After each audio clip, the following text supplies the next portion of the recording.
कुछ हम लोग रिवाइज कर लेते हैं ठीक है। पिछला क्लास में हम लोग कौन सा पैटर्न का मॉडलिंग किए थे? Green sand pattern single piece पिछला क्लास में कौन सा पैटर्न का मॉडलिंग किए थे? सर सिंगल पीस पैटर्न वगैरह ठीक है। और किस पे मॉडलिंग किए थे हम लोग? ग्रीन सैंड ग्रीन सैंड में क्या क्या चीज़ मिक्स है? Silica, coal dust, silica sand, clay, bentonite clay, clay gold और गोल्ड डस्ट डस्ट और वाटर ठीक है। ये चारों चीज़ को मिक्स करके बनाया गया था ग्रीन सैंड। सिलिका सैंड कैसे तैयार करेंगे? सर रिवर्स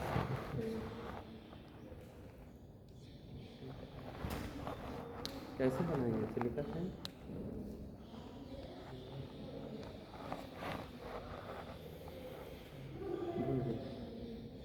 सोडियम हाइड्रोक्साइड और वाटर ठीक है, दोनों मिला के धोएंगे। धोने के बाद जो सैंड आएगा वो होगा आपका सिलिका सैंड ठीक है। हम लोग 4-5 तरह का सैंड के बारे में डिस्कस किए थे। क्या क्या sand? Parting sand, green sand, black sand,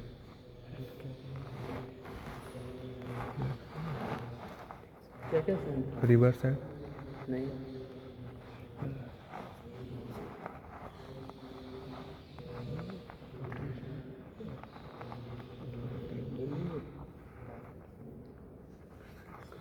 नहीं हुआ था चर्चा। अभी कैसे बताइएगा वहाँ पे?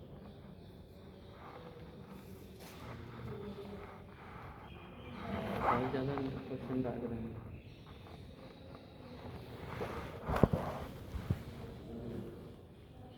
बोलिए क्या क्या सेंट के बारे में डिस्कस किया? हाँ, पार्टिंग सेंट था,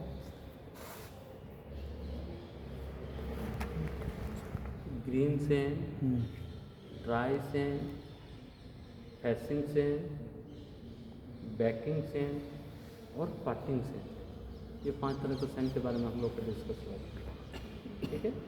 ग्रीन सेंट और ड्राई सेंट में क्या अंतर है? सर ग्रीन सैंड में मॉइस्चर रहता है अंदर में पानी के साथ, और ड्राई सेंट में मॉइस्चर ज़्यादा रहता है। हाँ, ग्रीन सेंट में मॉइस्चर कम रहता है, ड्राई सेंट में मॉइस्चर ज़्यादा रहता है। ड्राई सेंट का यूज करते हैं बड़ा बड़ा पैटर्न का मोल्ड बनाने में, और छोटा पैटर्न का मोल्ड बनाना हो तो ग्रीन सेंट में तुरंत मोल्ड बना के कास्टिंग कर सकते हैं। ड्राई में तुरंत मोल्ड बना के कास्टिंग नहीं कर सकते ठीक है। जो कोप आर्ट जो हम लोग बनाए थे या अभी आप लोग स्केच किए हैं, उसमें 2 होल बना हुआ है। दोनों होल का नाम क्या क्या है? स्क्रू होल और राइजर। दोनों होल का नाम क्या है कोप पार्ट में जो बनाए हैं आप? तो उसको हिंदी नहीं आता। हाँ, पूछ लीजिएगा, बता दीजिएगा, नहीं तो फिर समझ में नहीं आएगा। दोनों रड का नाम क्या बताए थे आप? स्क्रू रॉड और राइजर रॉड। राइजर दोनों का काम क्या है, यूज क्या है? सर एक से पोर करते हैं। किससे पोर करते हैं? सर स्क्रू होल से। स्क्रू होल से पोर करते हैं। और सर राइजर होल से जब मेटल जब बाहर आता है, आउट होता है तो पता चलता है कि फिल हो चुका है। हाँ, और इनगेट भी उसे बनाते हैं सर। इनगेट तो सब में बनता है, स्क्रू और राइजर बनता है। और राइजर का और क्या? अगर राइजर से जैसे आप बोले कि स्क्रू होल से डालेंगे राइजर से बाहर आएगा, पता चल रहा है, क्या मतलब हम लोग राइजर से डालें तो स्क्रू से बाहर नहीं आएगा? आएगा क्या सर। कि दोनों तो एक सर्कल बना हुआ है। यस हाँ, तो चाहे स्क्रू से डालें चाहे राइजर से डालें, दोनों तरफ से डालेंगे तो एक तरफ से बाहर आएगा। लेकिन राइजर ही क्यों लगा? क्योंकि एक बड़ा राइजर में सर पोरिंग बेसिन बनाते हैं इसलिए। मतलब स्क्रू पे बनाते हैं, हाँ सॉरी, स्क्रू पे बनाते हैं। राइजर पे नहीं बनाते। तो राइजर क्यों लगा? एक साइड काम क्या है? बड़ा रहता है ना, मतलब बड़ा तो अगर बड़ा कर देंगे, स्क्रू को भी बड़ा कर देंगे तो नहीं स्क्रू तो पतला ही ना होता है। सर जैसे अगर उसको बड़ा कर देंगे सर मेटल अगर श्रिंक होगा तो वो उसको शेप में, जैसे कूल होने पे थोड़ा कूल होने पे वो श्रिंक होगा तो उसको शेप में लाने के लिए सर दोनों साइड से। स्क्रू होल थोड़ा छोटा होता है तो उससे अगर मेटल को डालते तो ज़्यादा जल्दी ठंडा हो जाता है, उसकी वजह से जो कास्टिंग वगैरह होती है वो अगर बाद में कूल डाउन होता है हाँ। उसको फिर राइजर होल के अंदर मेटल धीरे धीरे कूल डाउन होता है, तो उसके अंदर जो लिक्विड बचता है वो बाद में कास्टिंग में कंप्लीट करना। हाँ, उसको क्या बोलते हैं?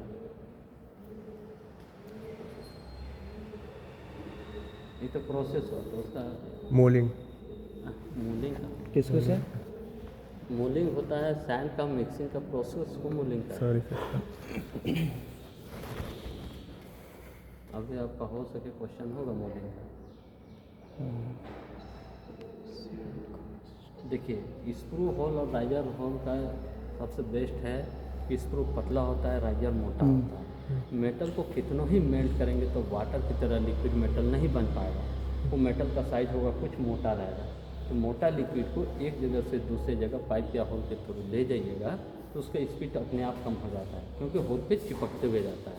इसलिए स्क्रू होल पे फोरिंग मशीन बनाते हैं, राइजर पे नहीं बनाते हैं। जब स्क्रू से डालेंगे तो आएगा इन गेट, रनर, मोल्ड कैविटी, उसके बाद रनर, इन गेट और राइजर होल से मेटल बाहर आएगा। समझ जाएंगे हम लोग का कैविटी भर चुका, बहुत सारा जो गैस था राइजर होल से बाहर चला गया, जो बचा हुआ गैस है तो उसके लिए हम लोग वेंट होल्स बनाए हैं, उससे गैस बाहर आएगा। और मेटल क्या होता है कि जैसे जैसे गर्म होता है तो मेटल थोड़ा सा वो फैल जाता है और ठंडा होने लगता है, मेटल कॉन्टैक्ट करने लगता है। तो जैसे कॉन्टैक्ट होगा तो कैविटी में मेटल कम हो जाएगा। तो एक्स्ट्रा मेटल कहाँ से आएगा? तो राइजर रड मोटा है, इसमें जो मेटल जाएगा वो थोड़ा लेट में ठंडा होगा। वही मेटल क्या होगा कि सिरकते हुए नीचे कैविटी में आएगा, यानी श्रिंकेज को कवर करेगा। उसको श्रिंकेज बोलिएगा।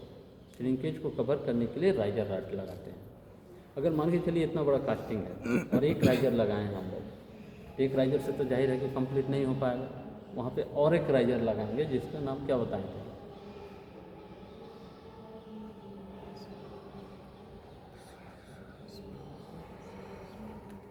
Top riser. ठीक है। इसका दो बेस्ट उदाहरण बताए थे। एक तो रेल का पट्टी बताए थे कि थोड़ा सा वो Yes, गेप sir. रहता है। दूसरा बताए थे कि कैंडल जलाने के बाद कुछ बूंद जब गिरा दीजिएगा तो उसका रेडियस इस तरह से रहता है लिक्विड फॉर्म में। लेकिन जैसे वो सॉलिडिफाई हो जाता है तो क्या होता है, बीच में देखते हैं डाउन हो जाता है। तो हर लिक्विड में वही होता है। ठीक है। आज हम लोग वेंट होल्स कुछ ज़्यादा बनाएंगे। अच्छा, मोल्डिंग करते समय हम लोग मॉइस्चर का यूज कहाँ कहाँ किए थे? बीच में राइजर और निकालते हैं और पैटर्न निकालना, कास्टिंग में पैटर्न निकालना और कहाँ यूज किए?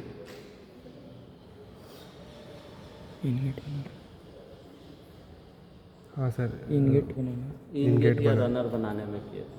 आज हम लोग मॉइस्चर का भी यूज नहीं करेंगे, क्योंकि मेटल हम लोग का उसका मेल्टिंग पॉइंट कितना बताया था अभी? 658। हाँ, 658 डिग्री सेल्सियस था।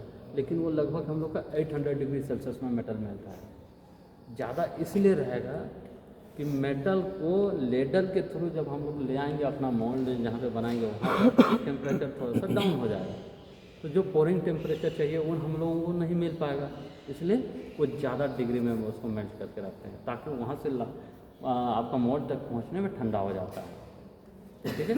और लेडल उसको कहते हैं, जैसे अगर हम लोग उदाहरण तौर पे लेते हैं तो जैसे अगर बर्तन से हम लोग कोई चीज़ निकालते हैं, जैसे डब्बू लगा के निकालते हैं बर्तन से कुछ भी निकालते हैं, तो वहाँ पे जो निकालने को वो जो डब्बू यूज कर रहे हैं वो आपका वहाँ पे लेडल कहलाता है। तो उसी तरह से यहाँ पे क्या होगा कि लेडल जो होता है अलग तरह का होता है, क्योंकि फर्नेस में मेटल मेल्ट होता है तो उसको फर्नेस से तो नहीं ले जाएंगे, तो फर्नेस के उससे बाहर निकालेंगे लेडल में और लेडल के थ्रू फिर ले जाएंगे हम लोग मोल्ड के लेडल। ठीक है। अगर हम लोग मॉइस्चर का यूज करते हैं और 800 डिग्री सेल्सियस मेटल को जब उसमें हम लोग पोर करेंगे तो इतना जल्दी वो स्टीम बनाएगा, जैसे मेटल डालेंगे वैसे ब्लास्ट करके सारा मटेरियल बाहर आएगा। तब तो फिर हम लोग का कास्टिंग नहीं हो पाएगा। जैसे देखे होंगे कोई भी गर्म चीज़ में थोड़ा सा मॉइस्चर डाल देता है तो क्या होता है, बहुत ज़्यादा वाष्प बन जाता है, स्टीम बनता है। अब हम वहाँ पे वो 100 डिग्री पे नहीं रहता है, लेकिन 800 डिग्री सेल्सियस मेटल को जब डालेंगे तो क्या होगा, जैसे डालेंगे वैसे ब्लास्ट कर जाएगा। इसलिए मॉइस्चर का यूज आज हम लोग नहीं करेंगे, कास्टिंग करेंगे तब। अगर नहीं करेंगे तो फिर मॉइस्चर का यूज करेंगे। ठीक है। और रैमिंग थोड़ा सा टाइट करेंगे आज हम लोग। अगर रैमिंग में लूज करते हैं, सैंड में थोड़ा सा मॉइस्चर रहेगा, वो स्टीम बनाएगा, हो सके कैविटी भी ब्रेक कर जाए। ठीक है। ठीक है। और मॉइस्चर का यूज अगर नहीं करना है तो फिर इनगेट हम लोग कैसे बनाएंगे? वहाँ पे तो हम लोग मॉइस्चर डाले, उसके बाद यू शेप में हम लोग कटिंग करके बना लिए थे। अगर यहाँ पे मॉइस्चर नहीं डालेंगे तो फिर कैसे बनाएंगे? तो कुछ वर्कपीस मिलेगा, उसको क्या करना है, वहाँ पे रख लेना है और ऊपर से उसको पुश कर देना है, उससे बनाएंगे आज हम लोग इनगेट। ठीक है। तो सिंगल पीस पैटर्न का कौन सा हिस्सा हम लोग बेस पे रख रहे थे? सर ब्रॉड, जो ब्रॉड है इसका। बोले अरे गलती बोल रहा है, आज गलती करेंगे, कल जरूर सही करेंगे हम लोग।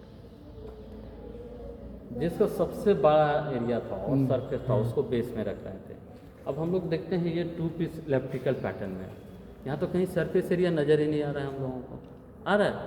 नहीं आ रहा है। अगर बाय द वे इसको इस तरह से रखते हैं, रैमिंग करेंगे, जब कंप्लीट करेंगे तो टर्न करेंगे तो क्या होगा, इस तरह से केवल ये पॉइंट नज़र आएगा, बाद बाकी सेंट का दबा हुआ रहेगा।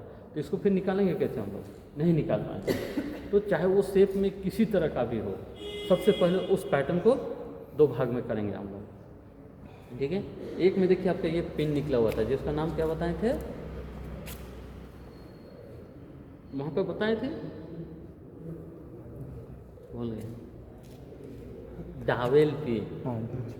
ठीक है, इसका नाम बताए थे डावेल पिन। ये डावेल पिन का काम क्या होता है कि सही जगह पैटर्न को सपोर्ट करके रखता है। अगर ये डावेल पिन नहीं रहता तो ये पैटर्न इस तरह से शिफ्ट हो जाता, तब तो फिर हम लोग मॉडलिंग ही नहीं करते। तो इसको हम लोग कह सकते हैं कॉफ पैटर्न, इसको कह सकते हैं ड्रैग पैटर्न। ठीक है। तो इस पैटर्न को देखते हुए बताइए कि कौन सा पैटर्न को सबसे पहले हम लोग बेस पे रखेंगे। इस पैटर्न में बताइए, इसको रखिए, इसको रखिए, इसको, हाँ, इसको सरफेस एरिया सबसे ज़्यादा है। ठीक है। इसी को क्या करेंगे हम लोग, बेस पे रखेंगे। वहाँ पे जब एक बॉक्स कंप्लीट हो गया था हम लोग का सिंगल पीस पैटर्न में, उसके बाद बॉक्स को हम लोग टर्न किए थे। टर्न करने के बाद क्या किए थे? ड्रॉ स्पाइक से नहीं, पहले पार्टिंग सेंड डाल के सर थोड़ा सा और पहले, एक लेवल में लाए थे। हाँ, ट्रॉवेल से हम लोग फिनिशिंग किए थे। ठीक है। उसके बाद सेकंड बॉक्स लगा के तब फिर पार्टिंग सेंड डाले थे। उसी तरह से इसको टर्न करेंगे, ट्रॉवेल से फिनिशिंग करेंगे और तुरंत ये सेकंड पीस लगाएंगे। उसके बाद यहाँ पे मोल्डिंग बॉक्स रखेंगे, तब जाकर फिर हम लोग पार्टिंग सेंड डालेंगे। अगर हम लोग पहले पार्टिंग सेंड डालेंगे तो क्या होगा, इस वाले होल पे चला जाएगा, फिर हम लोग का ये डबल पिन वहाँ पे सेट नहीं हो पाएगा, वो ध्यान देना है। और पॉप और ड्रैग को इस तरह से मैच कराएंगे कि इस तरह से छूने से पता ना चले कि यहाँ पे 2 बॉक्स अलग अलग रखा हुआ है। ठीक है, इस तरह से, क्योंकि यहाँ पे आज एक मार्किंग करेंगे। अगर वो मार्किंग हम लोग नहीं करते हैं, बॉक्स में देखें कि हम लोग का गाइड पिन होल तो बना हुआ नहीं है मोल्डिंग बॉक्स में। अब बॉक्स को जब अलग कर लेंगे और दोबारा जब बॉक्स को रखेंगे तो हो सके हम लोग इस तरह से रख पाएँ या इस तरह से या इस तरह से, तो पूरा सर्कल का कास्टिंग हम लोग को नहीं मिल पाएगा। इसलिए अगर वो मार्किंग में रखते हैं, जैसे यहाँ पे तो डबल पिन लगा हुआ डालेंगे तो उसी में चला जाएगा, लेकिन वो मार्किंग जो करेंगे वो मार्किंग में अगर रखेंगे तो पूरा सर्कल का कास्टिंग आएगा, जैसे इस कास्टिंग में हम लोग देखते हैं। ठीक है, यहाँ पे लग रहा है कि एक बॉक्स इधर चला गया, एक बॉक्स इधर चला गया, यानी यहाँ पे मार्किंग नहीं किया गया था, जिसकी वजह से ये बॉक्स थोड़ा सा शिफ्ट हो गया। अगर आप इस तरह से करके देखते हैं तो यहाँ पे भी लग रहा है कि एक बॉक्स इधर चला गया, एक बॉक्स इधर चला गया, यानी यहाँ पे भी मार्किंग नहीं किया गया था, जिसकी वजह से ये कास्टिंग ख़राब हो गया है। जैसे अगर इसको मशीनिंग करते हैं तो ये मेटल इधर से और ये मेटल इधर से इतना कम हो जाएगा कि जो आपको डायमेंशन चाहिए वो डायमेंशन हम लोग को नहीं मिल पाएगा। इसलिए दोनों बॉक्स में मार्किंग करेंगे। और कब करेंगे मार्किंग? सारा ऑपरेशन करने के बाद जब बॉक्स को टर्न करना पड़ेगा उसी समय पहले मार्किंग करेंगे, तब जाकर फिर इसको टर्न करेंगे। ठीक है, तब फिर हम लोग कास्टिंग सही से कर पाएंगे, और नहीं तो फिर हम लोग का कास्टिंग खराब हो जाएगा। ठीक है, ड्रॉ स्पेक का यूज क्या था हम लोगों का? पैटर्न को निकालना। हाँ, पैटर्न निकालने के लिए ड्रॉ स्पेक का यूज करते। आज हम लोग ड्रॉ स्पेक का भी यूज नहीं करेंगे, क्योंकि पैटर्न बहुत पतला है। ड्रॉ स्पेक लगा के जैसे इसको हैमरिंग करेंगे तो पैटर्न हम लोग का ब्रेक कर जाएगा, तो फिर पैटर्न कैसे निकालेंगे? तो पैटर्न निकालने के लिए हम लोग ये वेंट वायर का यूज करेंगे। हल्का सा इस तरह से लगाएंगे और इसको इजीली बाहर निकाल लेंगे। ठीक है, तो आप लोग 2 ग्रुप हो जाइए और ये दोनों पैटर्न लेके मोल्डिंग कीजिए। ठीक है, मेटल उधर मेल्ट हो रहा है, फिर हम लोग जितना जल्दी बनाइएगा उतना जल्दी मेटल डालेंगे इसमें। ठीक है, ले लीजिए, ये इसको भी ले लीजिए।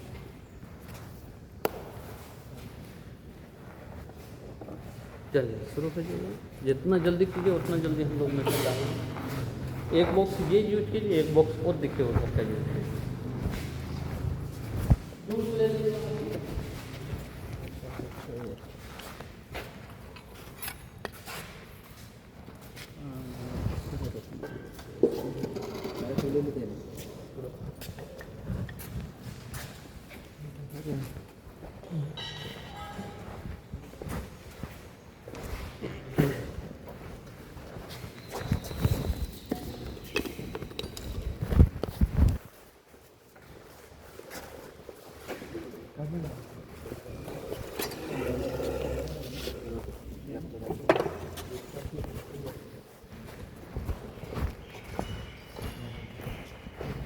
कुछ नहीं आना